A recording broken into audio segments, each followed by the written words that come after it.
pahala tanpa capek-capek sholat, tanpa capek-capek ngaji, tanpa capek-capek sedekah adalah kena fitnah, kata guru saya. Ketika orang menggibah dan memfitnahkan kita, kalau dia orang soleh, maka amal solehnya pindah kita. Kalau dia tidak soleh, maka dia yang memindahkan dan menanggung dosa kita. Maka selamat kalau kena fitnah. Kenapa? Itu kenapa Allah bilang, belum tentu itu buruk, tapi itu baik bagi kamu. Maka setiap orang dari mereka akan mendapatkan balasan dari apa yang diperbuatnya. Barang siapa di antara mereka mengambil bagian besar, dia mendapat azab yang besar.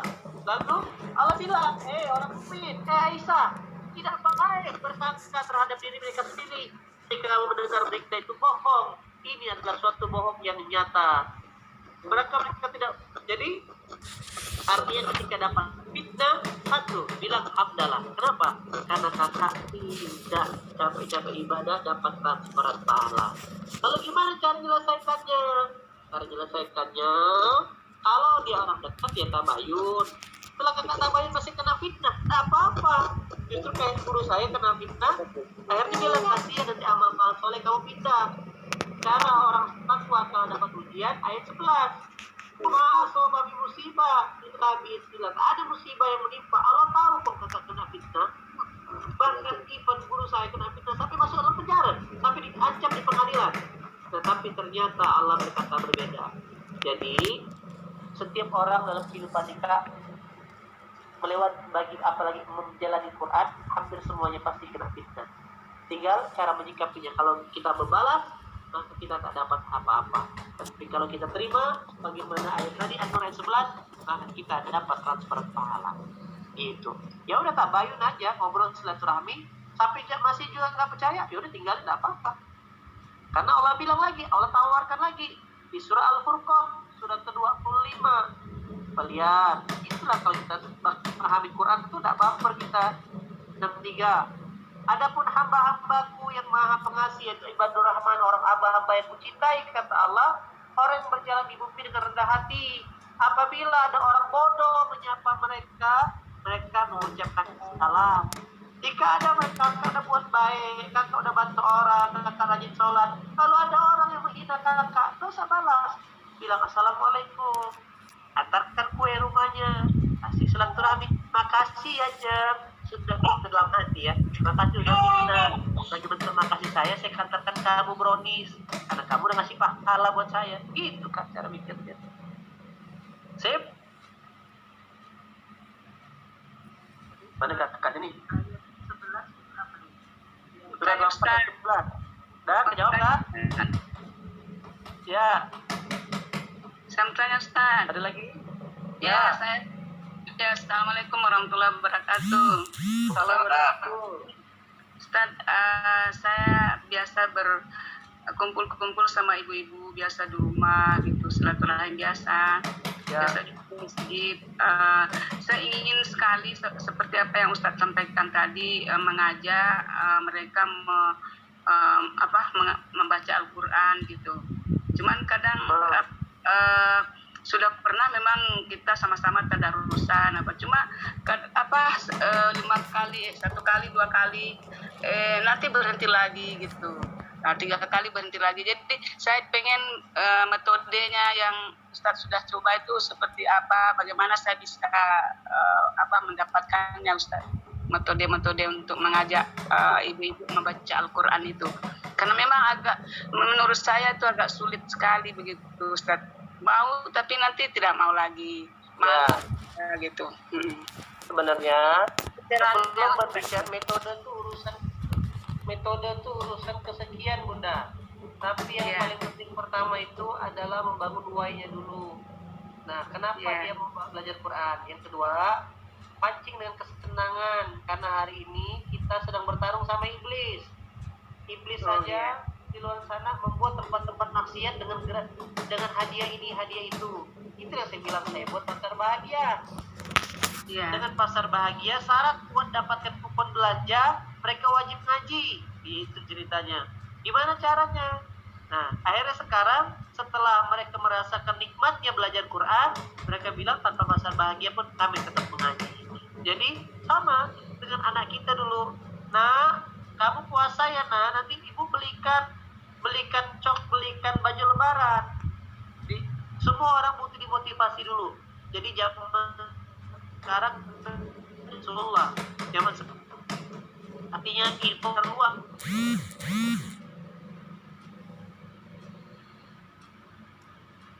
Karena ada arisan, ada ajakan nongkrong-nongkrong, ada ajakan jalan-jalan, ada ajakan ke mall dan sebagainya.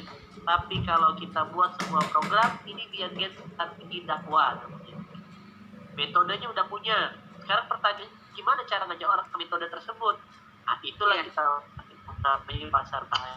Yang ngaji di masjid kami kurang lebih hampir 1.000 orang ngaji. Itu sudah ngaji bukan ngaji taklim ya, tapi udah halako, ada yang belajar ikro, ada yang belajar juz amma, ada yang belajar hafalan, ada yang tasin. Jadi buat orang lu senang buat kembali ke Quran. Termasuk saya kalau di musola tempat saya mengabdi ini ngaji pada offline, habis kita bikin makanya makan-makan, jadi mak-mak komplek betah sekali. Wah gimana lu, nanti banyak orang baik didatangkan Allah. Orang-orang kaya itu banyak, dia cuma mau lihat programnya ada apa enggak. Awal-awalnya kita lah patungan, dia patungan untuk masak. Nah seperti itulah sekarang. Kalau ditanya nanti orang hanya mau ngaji karena ada makannya. Semua orang di awal-awal itu butuh dimotivasi sampai nanti dia ketemu dengan keridoan dan kelilahannya. Sebagaimana Allah juga kan, Allah tuh motivasi dengan ayat tentang rezeki. Nanti aku tambahkan rezekinya ya. Allah motivasi ayat jodoh, baru ujung semuanya surga. Kalau ayat-ayat ini tak ada, maka orang tak termotivasi untuk memperbaiki diri. Ya, jadi saran saya bikin program, misalkan mengaji offline-nya pada maghrib sampai isya. Lalu habis isya makan-makan, masak aja. Nah, sajikan. Bunda malah dapat 2, dapat pahala ngaji, dapat pahala ngasih orang makan. Praktek surat 76 ayat 18 ayat 9. Nah saya malah bikinnya subuh pasar bahagia, habis ngaji pulang bawa sayur. Faktanya hari ini sebelum jadi dicukupkan Allah di masjid kami pasar bahagia 1.300 orang setiap subuh Jumat. Ada rezekinya, kata kuncinya berani memulai. Begitu Bunda, silakan praktek. Insyaallah pelan-pelan ya, dan kitanya harus sabar. Oke, terakhir ada lagi? Ustaz, bertanya Ustaz. Ya. Dari Lampung Ustaz. Ya. Ya, mau bertanya, ini yang menarik adalah yang program pasar tadi Ustaz. Bahagia. Main bahagia. Ya, seperti apa Ustaz? Karena memang kenyataan yang sekarang ini dengan iming-iming seperti itu ternyata bisa menarik untuk mengajak orang datang ke masjid, apalagi ini untuk mengaji mungkin akan lebih menarik lagi. Tapi yang Ustaz lakukan mohon seperti apa biar bisa kami tiru-tiru di sini Ustaz. Ya. Ustaz, masih. Assalamualaikum. Nanti secara detail, jadi gini, dakwah sekarang itu harus paham, mohon maaf ya, teman-teman kita yang di misionari saja, itu bawa Indomie loh berkotak-kotak, bawa paket, kejadian yang ketika anak, habis itu kita juga bawa, lalu kita pulang, mereka mendirikan tenda-tenda untuk stay lama di situ dengan pintu masuk healing. Begitulah dakwah sekarang. Saya tidak menyalahkan mereka karena memang begitu sunatullahnya manusia itu, begitu dipenuhi perutnya dia mau duduk dengan. Maka tugas para penggerak dakwah menjalankan surah 9 ayat 103. Put bin amwalihim, ambillah harta dari mereka untuk menyucikan. Jadi Bapak, ayahnya data para muslimin di kampung, data orang-orang kaya, silaturahmi Pak, saya perkenalkan kami dari masjid. Pak, kami ingin bikin program pasar bahagia. Program pasar bahagia ini mengajak orang untuk sholat subuh di masjid. Nah, lalu kita pengen ngasih hadiah atas hijrah mereka mau sholat subuh di masjid dengan ngasihkan paket belanjaan untuk mereka masak di pagi hari itu. Paket itu ada istilah, kalau ayam separuh, ikan kurang lebih 35.000 lah satu paket. Nah, sayur dan sebagainya. Jadi kalau 100 paket baru 3,5 juta. Nah, kalau ada 10 orang kaya di kampung kita masing-masing infak 350.000, selesai 3,5 juta itu.